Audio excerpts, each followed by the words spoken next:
Hello everyone, welcome back again to my YouTube channel. Kali ini saya akan membahas beberapa penggunaan have dalam bahasa Inggris. Di sini saya akan mencontohkan kata have dengan beberapa kata atau frasa yang mana umum digunakan sehari-hari. Saya akan mulai dengan pembahasan have atau has yang digunakan dengan noun atau kata benda. Penjelasannya sebagai berikut.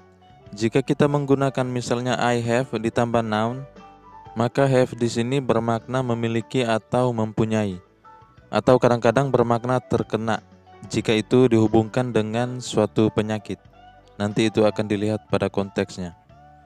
Perhatikan pasangan pronounnya berikut ini. Have digunakan dengan pronoun I, you, we, dan they. Sedangkan has digunakan dengan pronoun he, she, dan it. Mari kita lihat contoh-contoh kalimat berikut ini. I have a smartphone. Saya punya atau memiliki ponsel. He has a car. Dia mempunyai mobil atau memiliki mobil. She has a bicycle. Dia memiliki sepeda atau dia mempunyai sepeda. I have no idea. Saya tidak tahu atau tidak mengerti. I have no time. Saya tidak punya waktu. I have a new friend. Saya punya teman baru. She has a boyfriend. Dia punya cowok. He has a girlfriend. Dia punya cewek atau pacar. I have a headache. Saya sakit kepala. I have a cold. Saya pilek atau terkena pilek. I have a toothache. Saya sakit gigi. I have a fever. Saya demam atau terkena demam. Pada beberapa contoh terakhir ini yang berkenaan dengan sakit, kita tidak perlu menerjemahkan kata have ini sebagai memiliki atau mempunyai. Tapi sebagaimana yang terlihat, kita bisa terjemahkan itu sebagai sakit atau terkena, menyesuaikan dengan konteks. Sekarang kita beralih pada penggunaan have plus past participle. Saya bahas sedikit dulu apa yang dimaksud dengan past participle. Past participle ini merupakan bentuk kata kerja atau verb yang umumnya mendapatkan tambahan yang berakhiran e dan d, e dan n, dan lain-lain. Misalnya kata kerja open menjadi opened, give menjadi given. Ada juga bentuk kata kerja yang tidak mengalami perubahan ketika digunakan sebagai past participle. Misalnya kata kerja seperti put, hurt, cost, dan spread. Bentuk past participle sering juga disebut verb 3 atau kata kerja bentuk ketiga. Dan ada juga kata kerja yang mengalami perubahan dengan mengganti satu huruf di belakang. Misalnya send, lend, menjadi sent, dan lent. Bunyi the diganti dengan the untuk kata kerja bentuk ketiga atau past participle-nya. Menggunakan kata kerja have dengan past participle akan membentuk present perfect tense, yaitu bentuk waktu yang menunjukkan kalau suatu tindakan sudah dilakukan. Kita masuk pada contoh-contoh kalimat. I have sent the letter. Saya sudah mengirim suratnya. They have gone out. Mereka sudah pergi atau mereka sudah keluar. I have seen the movie. Saya sudah pernah melihat atau menonton filmnya. We have come to visit her. Kami sudah datang mengunjunginya. I have read the article. Saya sudah membaca artikelnya atau tulisannya. I have been to Bali. Saya sudah pernah ke Bali. Frasa been to di sini bermakna visit, mengunjungi. They have said it to me.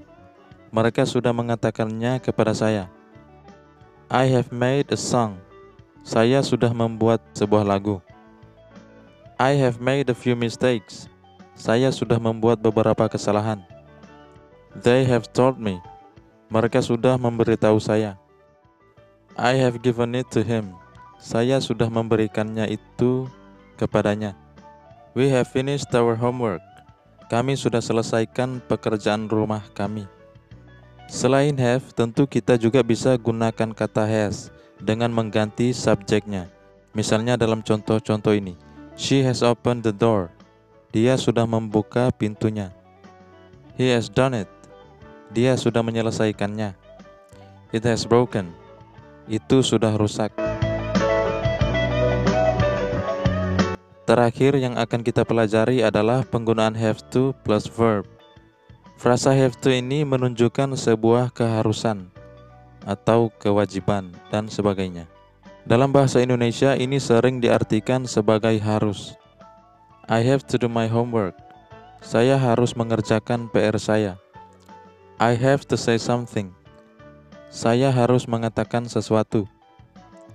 I have to go home now. Saya harus pulang sekarang. I have to buy some books. Saya harus membeli beberapa buku. Pada contoh-contoh ini saya hanya menggunakan subjek I. Tentu kita bisa menggunakan subjek yang lain, misalnya he, she, it. Itu untuk orang ketiga tunggal. Tetapi have to harus diganti dengan has to. Misalnya dalam contoh berikut. She has to work hard.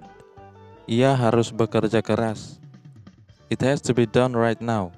Itu harus diselesaikan sekarang. He has to look for another job. Dia harus mencari pekerjaan yang baru.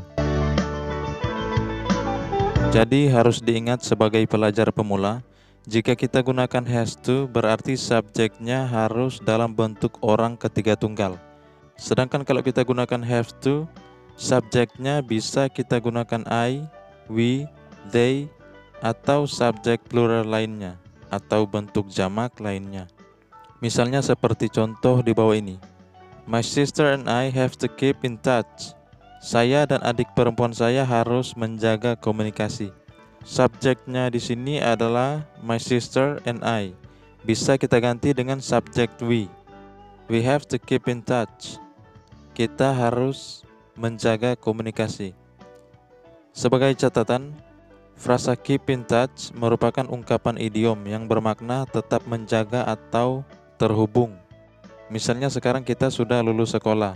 Bertahun-tahun kemudian kita masih tetap menjaga komunikasi dengan teman-teman sewaktu sekolah. Itu artinya we still keep in touch with our old friends. Kita masih terhubung atau terjaga komunikasinya dengan teman-teman lama kita. Oke, mungkin itu yang dapat saya bagikan saat ini. Bagi teman-teman yang mau belajar, silakan bikin contoh-contoh kalimat menggunakan pola atau struktur yang ada.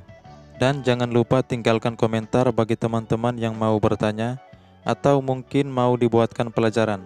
Silakan teman-teman komen di bawah. Nanti kita akan bertemu lagi pada materi-materi yang lain. Thank you.